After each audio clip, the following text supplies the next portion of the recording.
In Exodus this morning, we read about the Lord who is instructing Moses to teach the Israelites a new tradition that will bind them together as community, chosen by him for his divine purposes.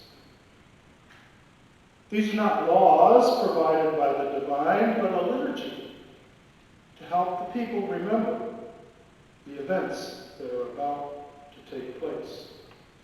You see, the Israelites came to Egypt as a nomadic tribe, the clan of Jacob/Israel, in search of provisions to last through the famine that gripped the land.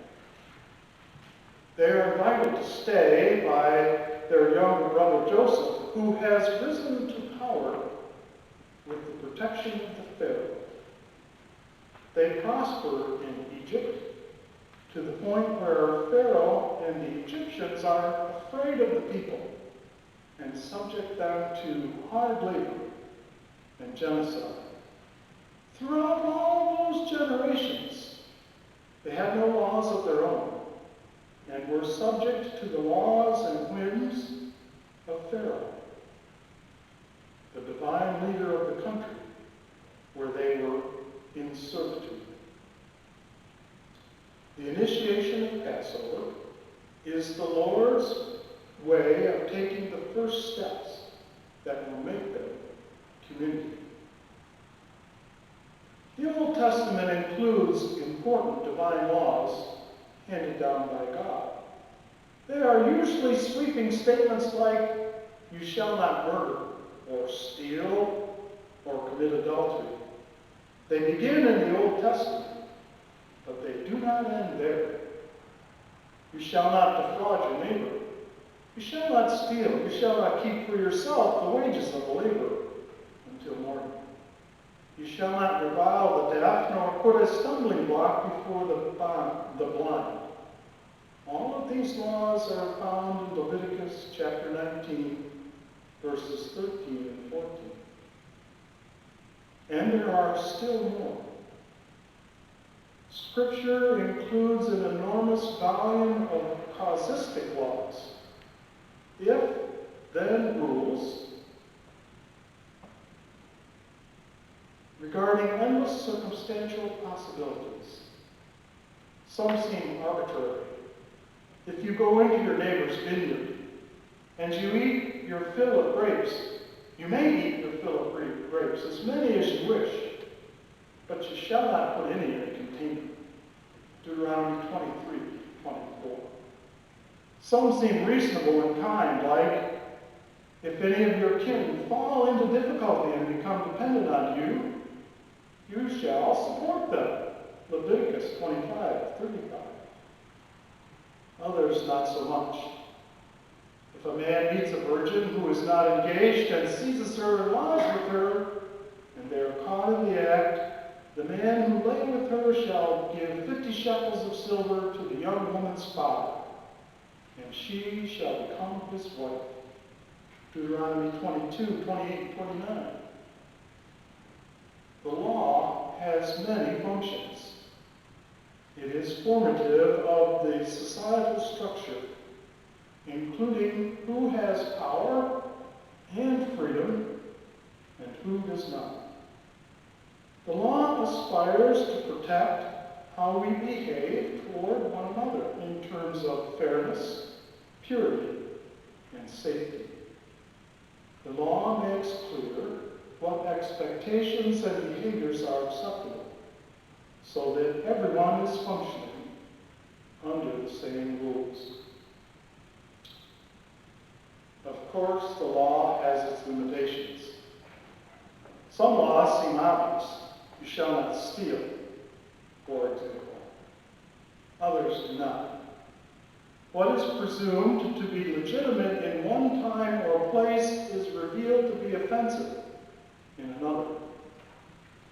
Laws protecting a rapist and forcing the victim to be his wife are the opposite of justice.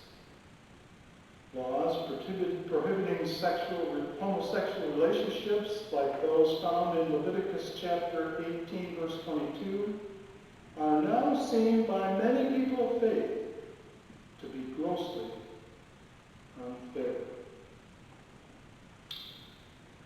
As the early Christians were navigating their way into their new identity as the followers of Jesus, they're faced with a conundrum. Which of the laws of the first covenant were essential, and which were not so much? It was complicated, especially in light of the differences between the Roman laws of the empire and the religious laws of the Torah. Jewish dietary laws and the command for circumcision led to an extraordinarily charged debate between Paul and the Gentile Christians in the early church. So in Romans 13, 8 through 10, Paul decides to turn to Jesus' interpretation of the law as the ultimate guide for fulfilling the law. It requires us to focus not on the minutiae, but on the law's ultimate end and aspiration. When questioned by the scribes about this very matter, Jesus summarized it this way: "You shall love the Lord your God with all your heart, and with all your soul, and with all your mind, and with all your strength. And you shall love your neighbor as yourself." Mark 12, verses 30 to 31. In Matthew 18, 15 through 20, Jesus is teaching the disciples how discipline is to be handled within the new church. The use of the word church by Jesus is unusual and unique to Matthew, found only here and in chapter 16, verse 18. The goal of Jesus' strategy is to retain the offending member rather than to dismiss or shun them. Confirmed by the evidence of two or three witnesses in verse 16, refers to an early Israelite tradition in Deuteronomy chapter 19, verse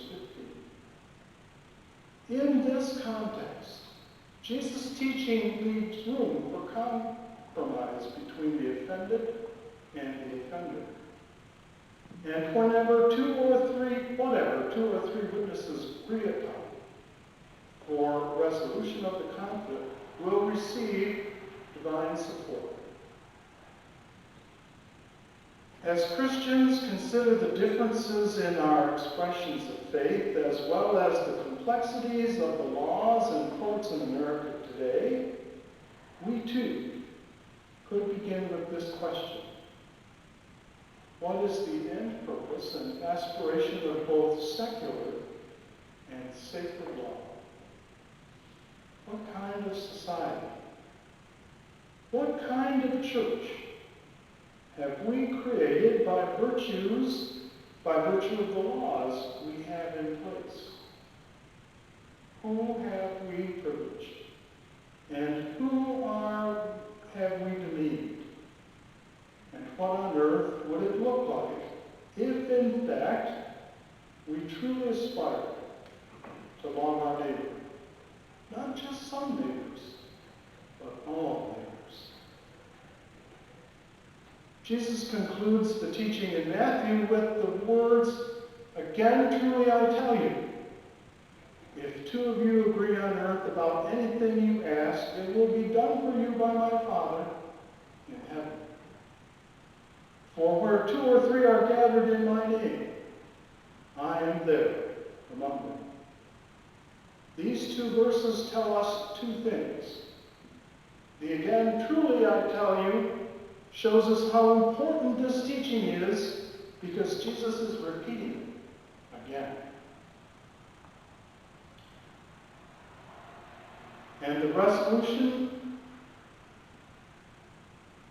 of church conflicts starts with individuals, with each of us, one at a time, and moves out from there to small groups of people, 2 or 3 or 4 or 5. Imagine how life might change if each of us was the catalyst that leads the world to live beyond our local laws and into the divine law of loving one another in our church, in our town, in our country, and in our world. God's love starts small with each of us. It will grow beyond our wildest imagination if we are committed to practicing this divine law each and every day and